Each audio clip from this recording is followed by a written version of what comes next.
there's some very compelling reasons for you to consider possibly adding long crack repair to your existing business model. Now, one of those is the future technology and the current technology that is going into the windshields that are being produced in newer vehicles. As we talked about in some of our other FAQ videos, ADAS calibration, or recalibrating the safety sensors that are built in and around the windshield in most newer vehicles, it's here. And not only is it here, but it's coming and will be standard in the vehicles of the future. What that means is that the cost of replacing a windshield is now going up dramatically, because not only is the glass cost involved, but also a recalibration cost.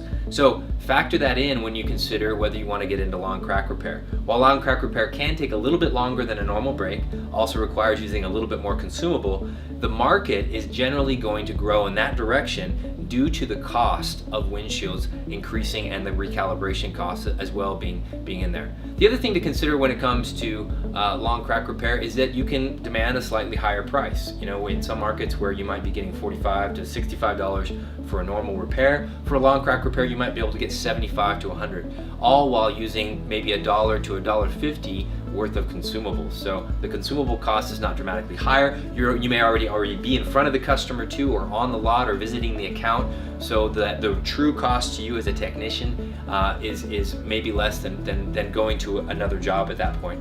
Also consider that certainly it's never a good idea to give that potential work to a competitor, which can open the door for them to maybe be able to get in and garner some of your accounts. Being prepared for the future, we believe that long crack repair may be done more frequently on the more expensive windshields that are coming down the road, in addition to the cost factors with ADAS calibration. And also the other thing to factor in is just expanding your business model, being able to offer more things so that you're able to garner more of the work from the accounts that you currently have.